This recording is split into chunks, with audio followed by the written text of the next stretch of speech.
In this podcast, we will look in more detail at the way in which proteins interact with the cell membrane. And we'll use the receptors and signaling molecules that are found at the basolateral side of the parietal cell as an example. The receptors and signaling molecules that are involved in the stimulation of the parietal cell provide really nice examples of the different ways in which proteins can associate with the cell membrane. So the receptors, the H2, the M3 and the CCK2 receptor are all localized in the membrane, whereas the G alpha and G gamma proteins interact with the membrane through short so-called lipid anchors, and we'll look in a moment at that in a little bit more detail.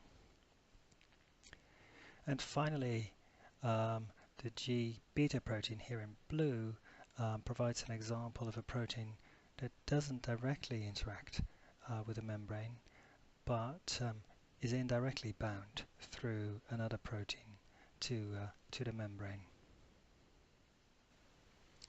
Let's first look at a G protein coupled receptor.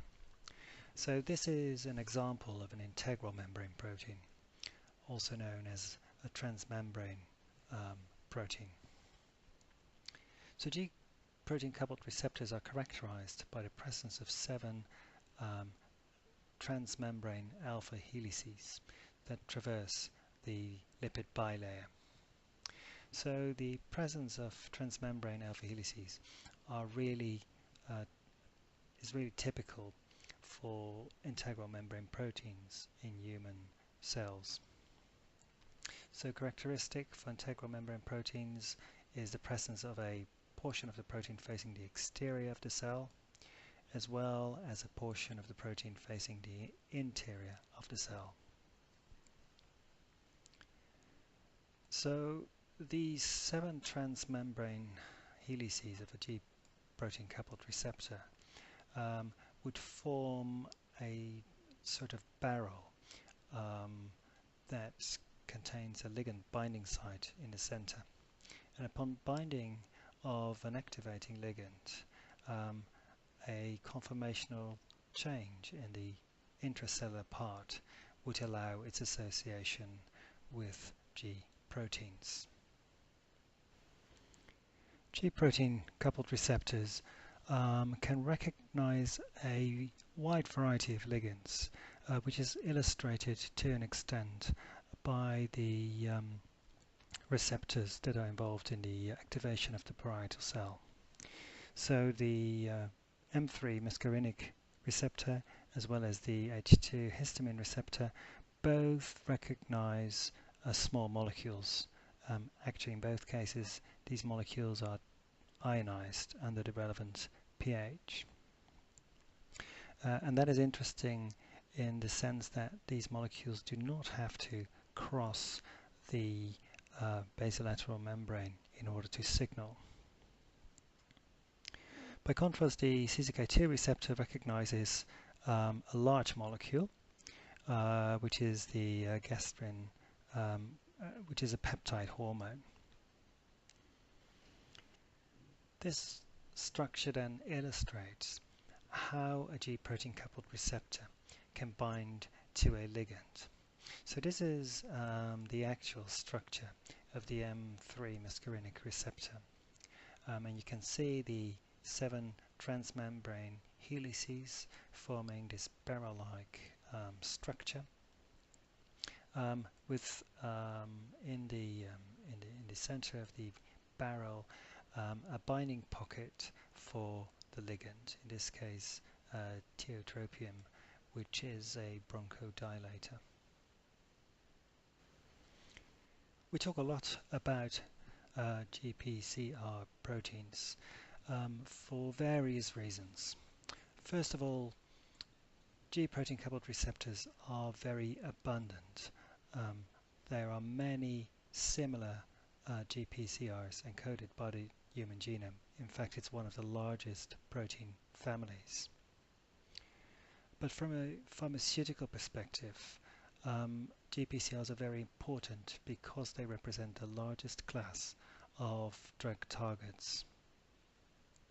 Having said that, it should be noted that not all GPCRs are potential drug targets.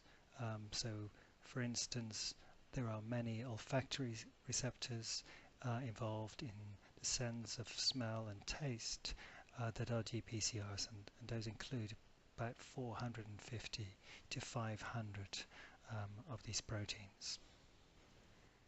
The similarities between G protein coupled receptors is illustrated in this slide. So you can see the various structures of G protein coupled receptors. Some are targets of drugs that are used in the clinic, for instance tiotropium and timolol are compounds that are antagonists.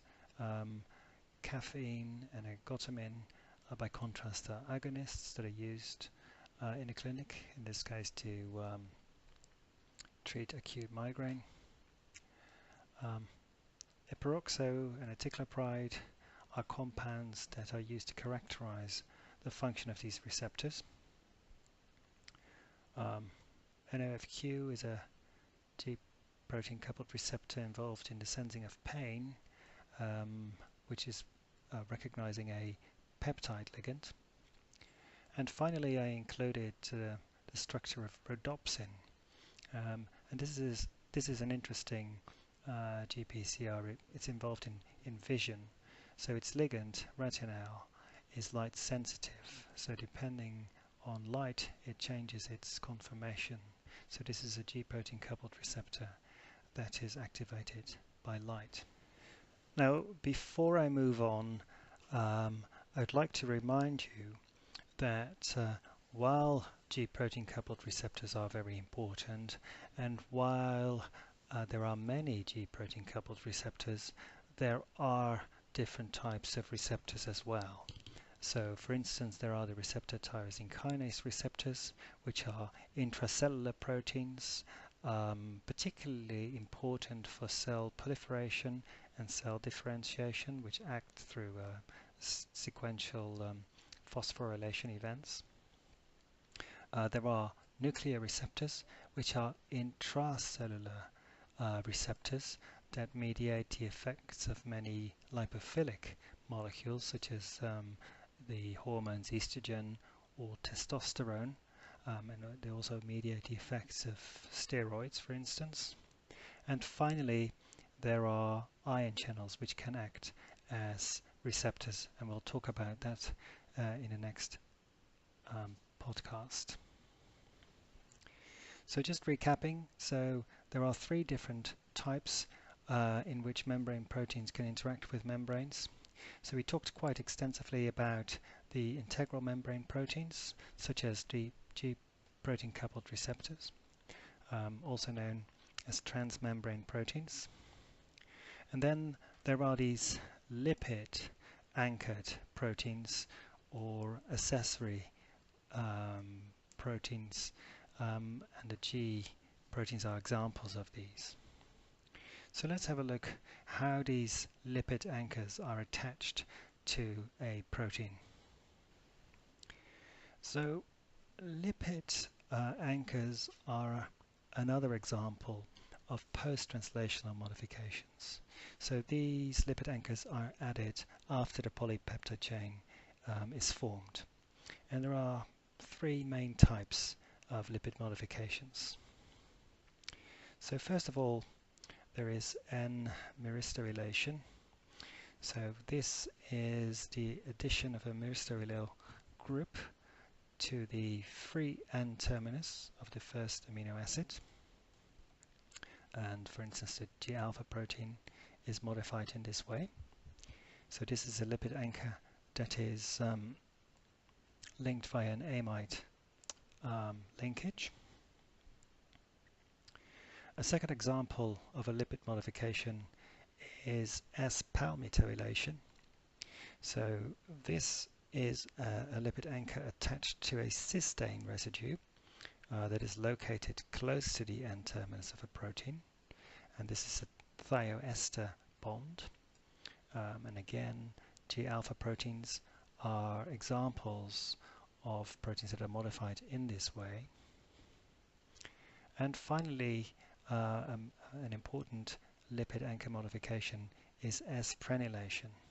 So in this case, it is a thioether bond. So again, it's a cysteine residue that is modified by these prenyl groups.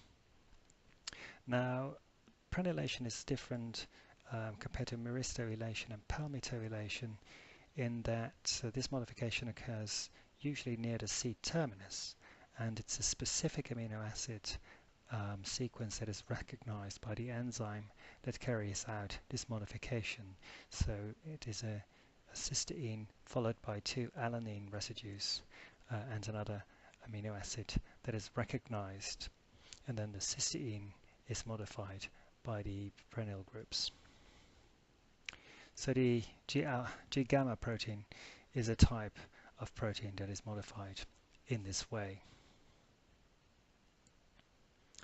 So these lipid anchors all are very lipophilic, and they just insert in the membrane, thereby anchoring the protein to the membrane.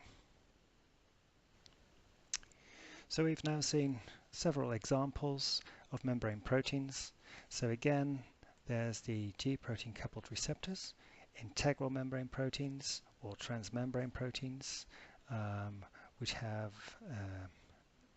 a domain that goes through the membrane, as well as domains facing the exterior and interior of the cell.